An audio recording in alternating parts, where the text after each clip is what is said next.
हम आंखों से सुरमा नहीं चुराते, हम आंखें ही चुरा लेते हैं। वो तो था और है और हमेशा रहेगा। हम खैरात नहीं लेते वीर सिंह, हम तुम्हें मारेंगे और जरूर मारेंगे, लेकिन वो बंदूक भी हमारी होगी, गोली भी हमारी होगी और वक्त भी हमारा होगा। तुम्हें तो वक्त लाएगा वीर सिंह।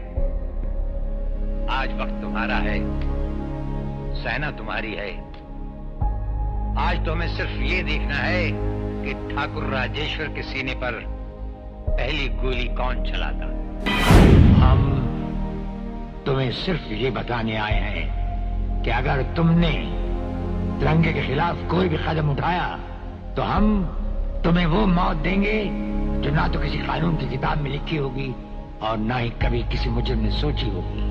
जानी, ना तलवार की धार से और गोलियों की बौछार से बंदा डरता है तो सिर्फ परवरदिगार से। हिंदी सिनेमा जगत में यूं तो अपने दमदार अभिनय से कई सितारों ने दर्शकों के दिलों पर राज किया, लेकिन एक सितारा ऐसा भी हुआ जिसे सिर्फ दर्शकों ने ही नहीं बल्कि पूरी फिल्म इंडस्ट्री ने भी राजकुमार माना।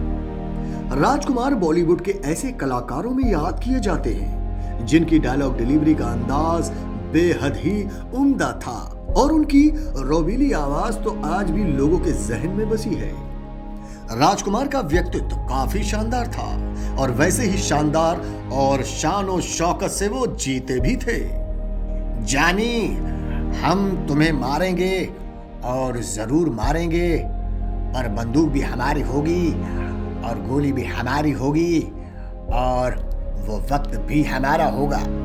फिल्म सौदागर का ये डायलॉग, हम आंखों से सुरमा नहीं चुराते, हम आंखें ही चुरा लेते हैं। तिरंगा के उनके ये शानदार डायलॉग हम अपने कदमों की आहट से हवा का रुख बदल देते हैं। फिल्म बेताज बादशाह का उनका डायलॉग ऐसे एक दो नहीं बल्कि कई ऐसे शानदार डायलॉग सुनने के लिए ही दर्शक सिनेमा घरों की ओर रुख करते थे।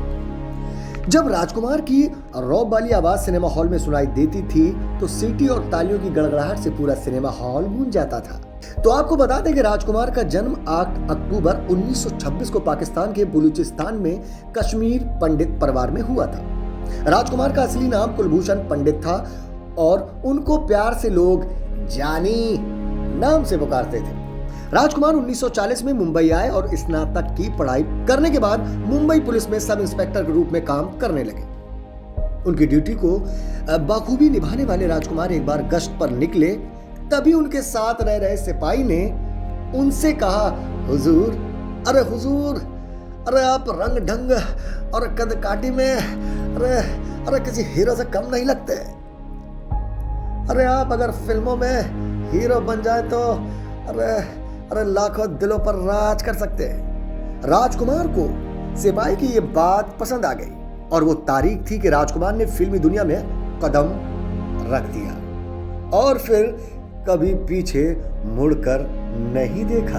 आपको बताते हैं कि 1952 में फिल्म रंगीली से राजकुमार ने बॉलीवुड में अपना डेब्यू किया और फिर एक ऐसा समय आया कि राजकुमार बॉलीवुड के ऐसे कलाकार बन गए कि उन्हें 80 के दशक में सबसे ज्यादा अवार्ड मिले।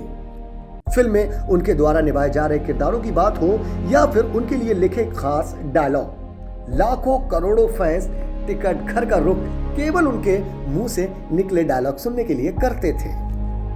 वैसे तो राजकुमार के हर डायलॉग अपने आप में अलग और अनूठे हैं, लेकिन फिल्म तिरंगा में उनके द्वारा बोला गया डायलॉग आज भी काफी सुना जाता है। फिल्म तिरंगा में राजकुमार ब्रिगेडियर का किरदार निभाते हुए नजर आए थे। इस फिल्म में राजकुमार का एक डायलॉग जो काफी मशहूर हुआ और जिसे आज तक सुना जाता है, हमें नेताओं की भाषा ना तो समझ आई थी ना आएगी।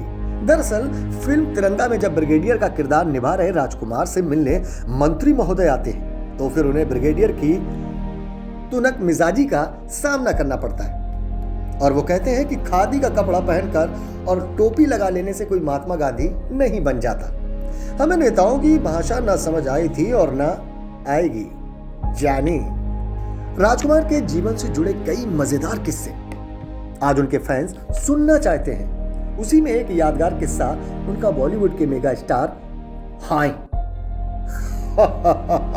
अमिताभ बच्चन से मुलाकात के दौरान का है, जब राजकुमार मेगा स्टार अमिताभ बच्चन से एक पार्टी में मिले और उन्होंने उनके विदेशी सूट की प्रशंसा कर दी। तब अमिताभ बच्चन ने खुश होकर उन्हें उस जगह का पता बताना चाहा, तो राजकुमार ने जवाब दिया कि उन्हें कुछ पर्दे सिलवाने थे। ये बात सुनकर बिग बी मुस्कुराने लगे, सिवाय और कुछ नहीं कर सके। सफर के दौरान एक बार राजकुमार की मुलाकात जेनिफर से हुई, जो एक फ्लाइट अटेंडेंट थी। बाद में राजकुमार ने जेनिफर से शादी कर ली और जेनिफर ने अपना नाम बदलकर गायत्री रख लिया था। राजकुमार के बारे में एक और बात काफी प्रचलित रही। उन्होंने मरने से पहले ही सबको सख्त हिदायत दी थी कि उनके अंतिम संस्कार में फिल्म इंडस्ट्री या मीडिया से कोई शामिल न हो। उनकी मशहूर फिल्म तिरंगा के निर्देशक मेहुल कुमार ने इसके पीछे की वजह बताई थी। दरअसल राजकुमार ने ही मेहुल कुमार को बताया था कि उनकी अंतिम यात्रा में कोई शामिल नहीं होगा। वो नहीं चाहते हैं कि उनका अंतिम संस्कार एक मजाक बनकर रह जाए। तो चलिए, राजकुमार की ये बात सुनकर मेहुल कुमार ने उस समय तो कुछ ज्यादा रिएक्ट नहीं किया, लेकिन शूटिंग खत्म हुई तो रात को उन्होंने एक्टर से इसके पीछे की वजह जाननी चाहिए। जब राजकुमार ने कहा कि जानी, तुमको मालूम नहीं हमारी शमशान यात्रा को लोग तमाशा बना सकते हैं। लोग अच्छे अच्छे सफेद कपड़े पहनकर आएंगे और मीडिया वाले उनको अपने कैमरों में कैद करने के लिए लगे रहेंगे। एक मरे हुए आदमी को उस समय सम्मान देने की बजाय उसे एक मजाक तमाशा बना दिया जाता है। मेरी शमशान यात्रा मेरा पारिवारिक मामला है, उसमें मेरे परिवार के सिवा कोई नहीं होगा। जिस आवाज के दम पर राजकुमार ने अपने लाखों करोड़ों फैंस के दिलों पर राज किया, उन्हें क्या मालूम था कि उन्हें गले का कैंसर होने की वजह से अपनी उसी आवाज को दबा देना पड़ेगा।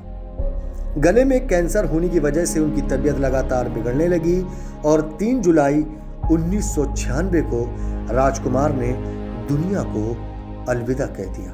हालांकि अपनी मौत के बाद अपनी बात साबित भी की। राजकुमार की कोई शमशान यात्रा नहीं निकली थी और आज भी किसी को यह नहीं पता है कि उनका अंतिम संस्कार कैसे और कहां किया गया। तो जानी, अगर आपको राजकुमार साहब से जुड़ी हुई जानकारी अच्छी लगी तो हमें सब्सक्राइब करें और देखते रहें माय भारत न्यूज़।